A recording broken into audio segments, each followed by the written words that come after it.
Saya Anwari dan ini Papan Tulis.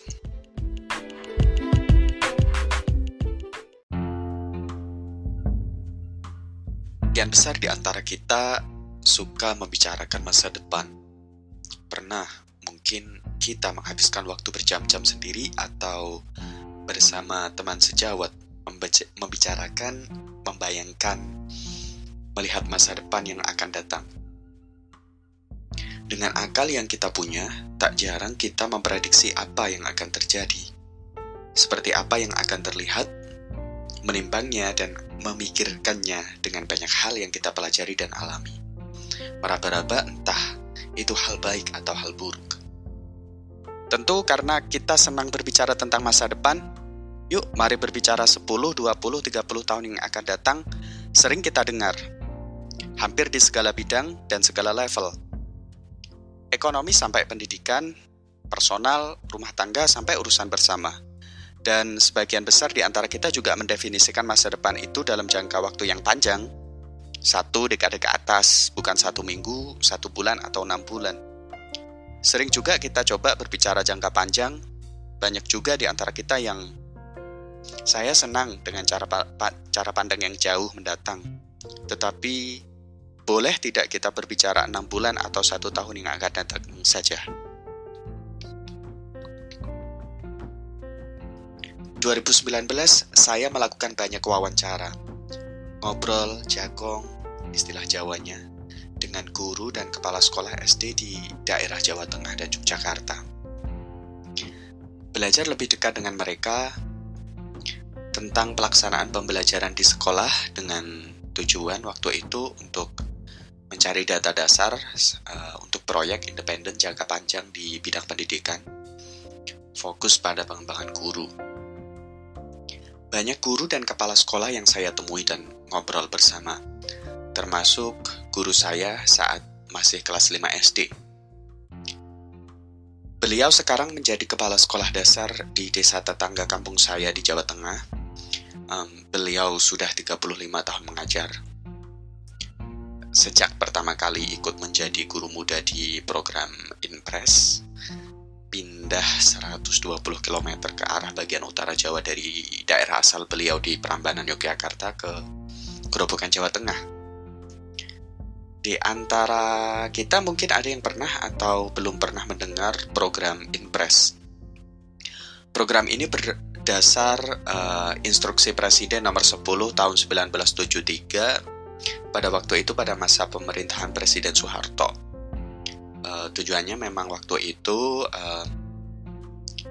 program Inpres adalah untuk meningkatkan kualitas pendidikan dan dapat membangun sebanyak 61,8 ribu sekolah sepanjang periode 1973 sampai 1979, termasuk penyediaan guru dan kepala sekolah, buku pelajaran, perpustakaan, dan air bersih. Sedikit lagi tentang program ini, waktu itu program ini dibiayai dari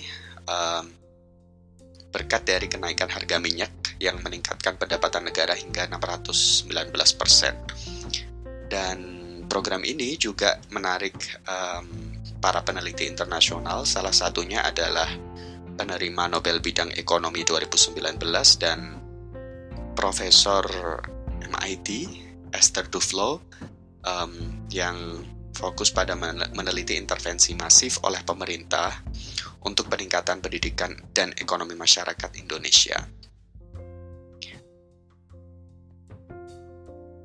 Kembali ke cerita Pak Guru. Kita tahu betul 35 tahun adalah bukan waktu yang sebentar. Beliau sejak awal membangun komitmen untuk mengajar, seperti banyak guru-guru kita atau cerita-cerita komitmen luar biasa para pengajar yang ada. Di waktu yang tidak singkat, beliau tahu betul praktik pendidikan dan pengajaran di sekolah tentunya. Dari awal yang dulu benar-benar terpusat sampai sekarang yang katanya tersebar berdasar daerah masing-masing atau yang kita kenal berdasarkan otonomi daerah. Nah, di saat jagong sama beliau bercerita dengan jelas saat pertama mengajar dengan kurikulum 84 waktu itu. Dan setidaknya sudah 5 perubahan kurikulum. Yang terakhir kurikulum penyempurnaan KTSP pada tahun 2015. Beliau paham betul juga apa yang tetap, apa yang berubah. Pernah bercerita bahwa dari dulu sampai sekarang anak-anak tetap anak-anak. Bocah kecil yang banyak tanya. Yang berubah ya lingkungan sosial, dan yang sering berubah lagi itu kurikulum atau ya itu yang saya lihat, ujar beliau. Kami, guru dan kepala sekolah sering keteteran dan kewalahan dengan sering adanya perubahan kurikulum dan beban administrasi. Dan terkadang menghalangi kami untuk benar-benar memahami anak-anak kami di sekolah. Tambah beliau.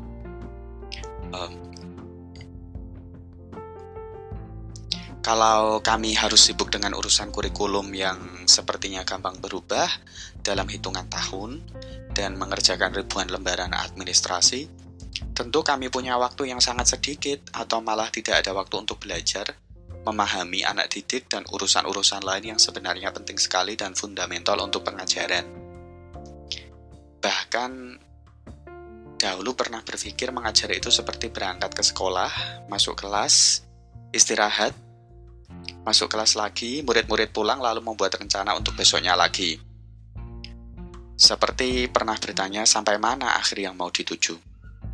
Sistem yang ada membuat kami kesulitan untuk menyiapkan pembelajaran yang berorientasi jangka panjang yang tidak hanya besok, tapi untuk 10 tahun yang akan datang, waktu di mana saya sendiri bakalan pensiun. Itulah cerita banyak beliau dan saya coba untuk menceritakan di sini.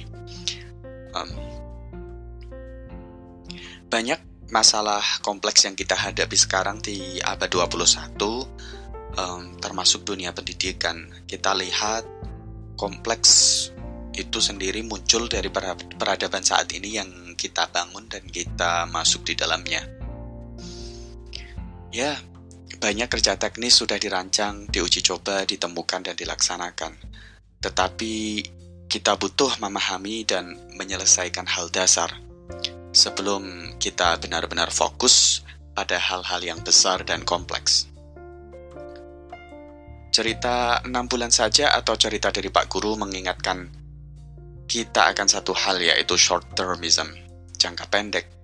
Tidak berpikir jauh, melihat sesuatu dari jangka yang sangat pendek, tidak melihat efek atau gambar secara jauh dan utuh.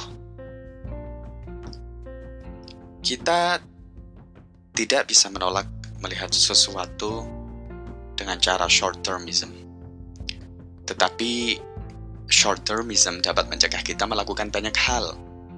Tidak berpikir jauh atas beberapa alasan telah mencabut akar dasar dari realitas yang ada. Kita bisa melihat dan berpikir sejenak isu yang kita hadapi baik personal maupun secara kelompok, dan berpikir sejauh mana kita menyusun rencana penyelesaian. Sebagai contoh, dengan tidak berpikir jauh dapat membuat seseorang memimpin perusahaan,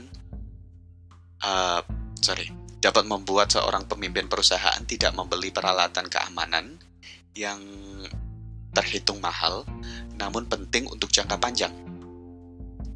Di bidang pendidikan, tidak berpikir jauh pun membuat seorang guru tidak memiliki waktu yang cukup untuk memahami siswa, sehingga akan mempengaruhi pada partisipasi siswa di kelas atau bahkan dropout rate, di mana kedua hal tersebut akan memunculkan kompleksitas di masa yang akan datang.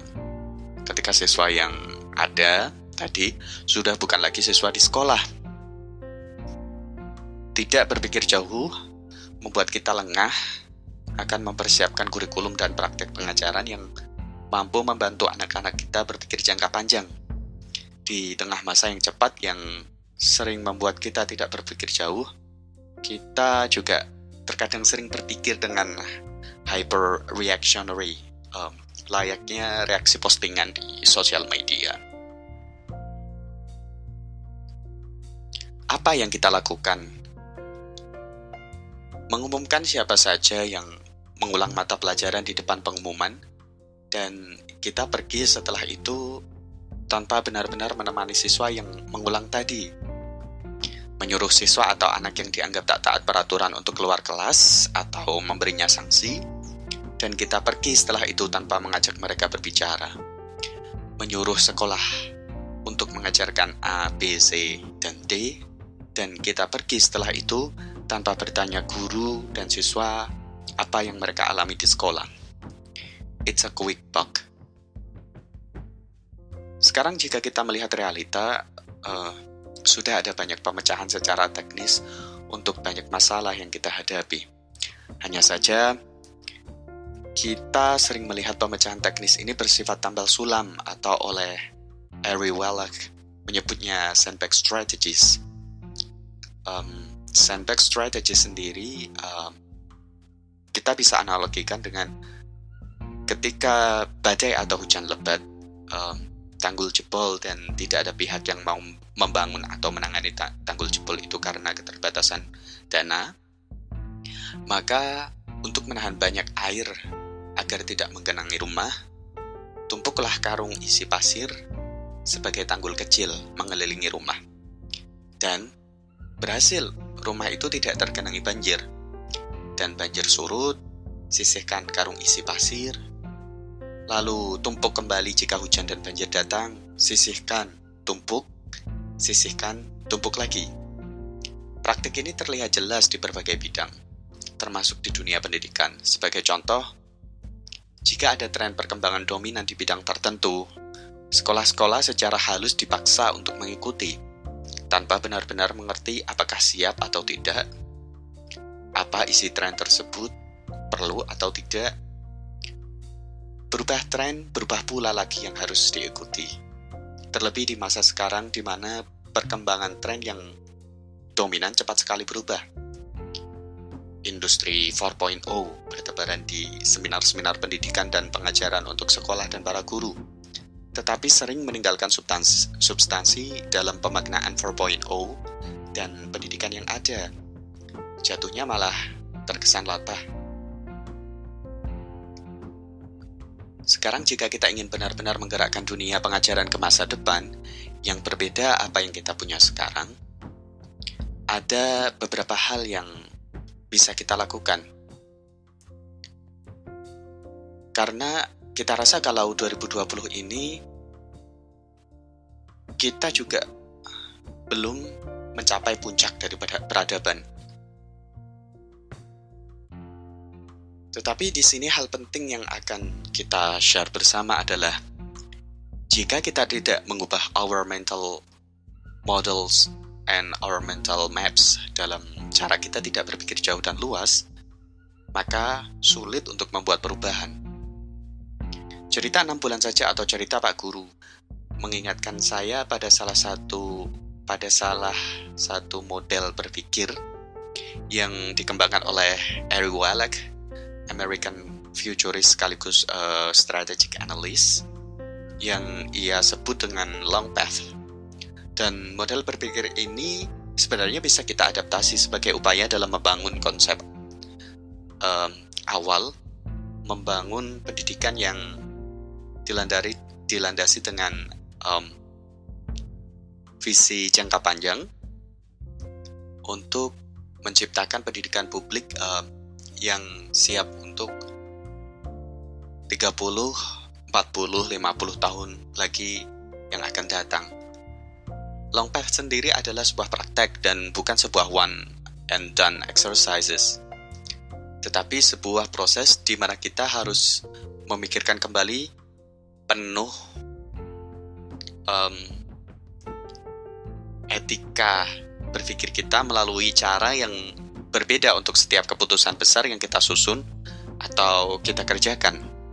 Jadi long path sendiri memiliki 3 poin utama dalam cara berpikir dasar, yakni berpikir lintas generasi, berpikir ke depan, dan berpikir sejati atau telos thinking. Berpikir lintas generasi atau transgenerational thinking, ada hal menarik yang bisa kita lihat dari para pemikiran filsuf yang dituangkan dalam banyak karya. Atau bagi kita yang tumbuh besar di daerah dengan budaya Jawa yang kuat, mungkin di antara kita pernah belajar dan pernah mendengar karya seperti Tembang Mocopat. Hal menarik itu adalah bahwa karya-karya filsuf menggambarkan waktu lahir sampai detik ajal as a single lifespan, sebagai waktu untuk berbuat dan menciptakan hal baik. Dan di rentang waktu hidup itu juga bagi sebagian besar di antara kita anggap sebagai how to do something good in the world is if we do it between our birth and our death. Itu yang kita tahu. Makanya ketika kita ke toko buku dan di bagian self-help book, yang kita temukan adalah buku-buku tentang kita sebagai individu as a person. Berpikir dahulu dengan melihat diri kita sendiri itu bagus, sampai ketika kita menghadapi beberapa isu yang besar. Dengan berpikir lintas generasi yang mengutamakan etika lintas generasi, kita mampu memperluas cara kita berpikir akan isu-isu besar yang ada, yaitu peran apa yang dapat kita lakukan untuk ikut serta memecahkan isu-isu besar tersebut. Jika di antara kita mempunyai anak atau keponakan atau anggota keluarga lainnya yang masih kanak-kanak, kita mungkin sering melihat mereka tidak mau diam dalam tanda kutip, merengek, dan menangis secara tiba-tiba. Di saat seperti sekarang di mana hampir semua orang dewasa memiliki smartphone, dengan mudah kita menemukan orang tua yang memakai sandbag strategy untuk menenangkan anak yang tadi tak mau diam atau menangis. Sering kita dengan mudah juga mengambil gawai kita, buka lalu klik aplikasi YouTube lalu play lagu anak-anak, Frozen, Thomas, atau tokoh kartun yang lain, dan kita beri mereka tontonan di gawai agar mereka tenang. Tetapi kita juga pernah berhenti lalu mengajak bicara si anak yang merengek tadi, engage them in conversation. Dua hal yang berbeda dan yang membedakan adalah transgenerational thinking gap. Yang kita lakukan ketika mengajak anak-anak bicara adalah apa yang terkait tentang etika lintas generasi. Yang kita lakukan sekarang, tetapi memberi mereka pelajaran yang akan mereka gunakan untuk berinteraksi dengan anak mereka, lalu anak mereka, lalu anak mereka. Inilah contoh mudah untuk memahami transgenerational thinking. Jika kita memiliki tanggung jawab dalam membangun kebijakan untuk pendidikan, pengajaran, dan kurikulum, tentu kita perlu memasang cara berpikir dari sudut pandang generasi yang akan menggunakan atau akan mewariskan kebijakan ini ke generasi selanjutnya. Sama halnya juga jika kita menjadi guru, orang tua, dan menduduki posisi yang tidak secara langsung memiliki hubungan dengan pengajaran dan pendidikan publik yang kita miliki, kita juga perlu menaruh bukan hanya pada diri kita sendiri, tetapi taruh juga pada generasi selanjutnya untuk bisa belajar. Yang kedua, berpikir ke depan, future thinking.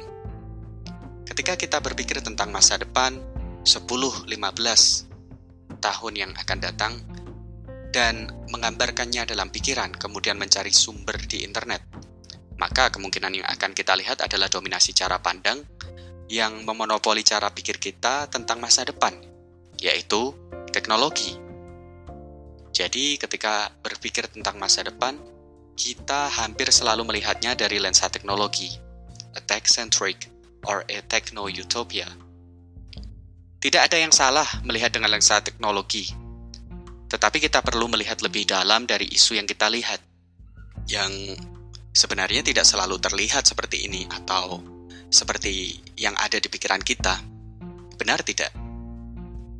Generasi-generasi jauh sebelum kita juga memiliki cara pandang yang berbeda tentang apa itu masa depan. Yang dahulu organisasi keagamaan menjadi tonggak, lalu ada revolusi sains, kemudian teknologi. Apa yang terjadi? Yang dahulu masa depan dikaitkan dengan peradaban Timur Tengah, Romawi, Eropa. Lalu sekarang kita pindah ke Silicon Valley. Jadi, ketika kita melihat bagaimana menghadapi isu pendidikan, iklim, kemiskinan, atau ekonomi, reaksi pertama kita adalah dengan lensa teknologi. Dan apa yang kita bicarakan sekarang adalah kita perlu memikirkan kembali cara pandang ini. Cara pandang satu mata hanya melihat pada hal yang dominan. Karena isu pendidikan yang kita hadapi adalah isu yang besar dan luas, dan kita perlu membuka diri akan kenyataan ini. Jika kita ingin menghabiskan energi kita untuk berbicara tentang masa depan pendidikan, jauhilah masa depan sebagai kata tunggal. Mari kita bincangkan masa depan sebagai kata majemuk. Hal ini akan membuka kembali diskusi yang hidup, yang tidak apa-apa semua teknologi. Dan jika kita membuat kebijakan, pengajar, orang tua, atau siapapun yang melihat pendidikan itu penting, mari kita lihat jauh di atas lensa teknologi sebagai pemecah masalah. Karena kita sering fokus sekarang ya pada evolusi teknologi dibandingkan evolusi moral. Kalau kita tidak mau dan bisa mengubah cara pandang masa depan yang ada, kita bisa dikatakan tidak bisa keluar dari pikiran pendek kita dan tidak bisa mencapai masa depan.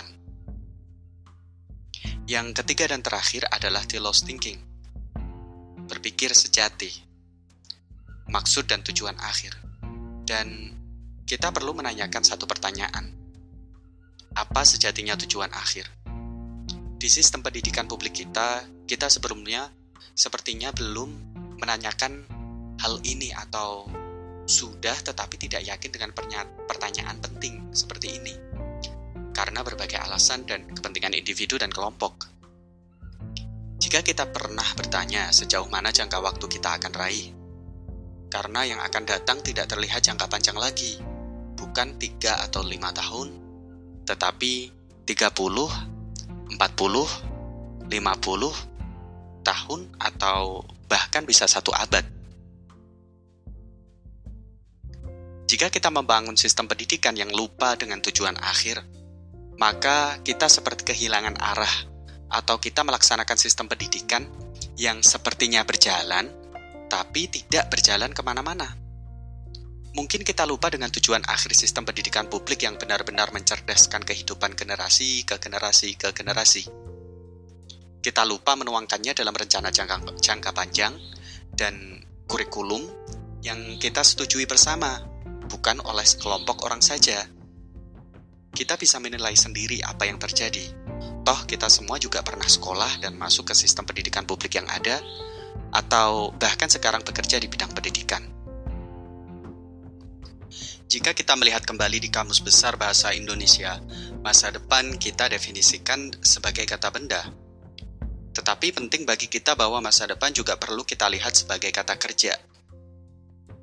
Dan definisi kata kerja ini membutuhkan aksi dan diri kita untuk masuk terjun ke dalamnya.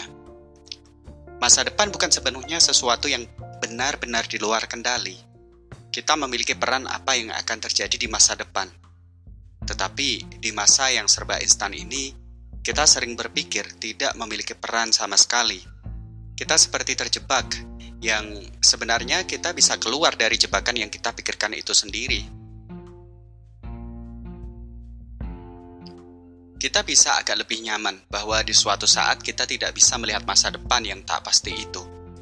Dengan cara berpikir yang kita bicarakan melalui podcast ini, setidaknya membuat kita juga lebih nyaman lagi meninggalkan generasi setelah kita, menghadapi masa depan, tanpa menghujat generasi sebelumnya, karena memiliki punya pikiran yang pendek. Benar, kita perlu memikirkan ini jauh ke depan. Di sistem pendidikan yang kita jalankan sekarang, kita perlu bertanya, what is our education long path? Pertanyaan ini perlu kita dorong, berdasar peran kita masing-masing tentunya. Dari masa lalu ke jangka panjang. Seperti apa jangka panjang pendidikan kita 3 tahun, 5 tahun, dan lebih jauh lagi. Dengan mendorong masa lalu dan apa yang terjadi pada pendidikan kita sekarang, dengan pertanyaan long path tadi, kita bisa menciptakan hal-hal yang lebih dari apa yang kita pikirkan akan kemungkinan-kemungkinan. Lagi-lagi, kita bisa belajar dari Finlandia yang sudah dari tahun 70-an menanyakan pada diri mereka sendiri tentang seperti apa jangka panjang pendidikan publik mereka. Dan mereka pelan-pelan menggunakan pertanyaan mendasar ini untuk membangun pendidikan publik yang mereka miliki. Ya, kita memiliki permasalahan besar dan kompleks. Dalam hal ini, pendidikan publik yang menjadi hak dasar kita sebagai warga negara. Dengan berpikir yang mendasar dan jauh ke depan, kita bisa membuat perbedaan yang lebih baik. Saya yakin kita sedang mengarah ke jangka panjang itu. Dan I believe in you guys. Terima kasih.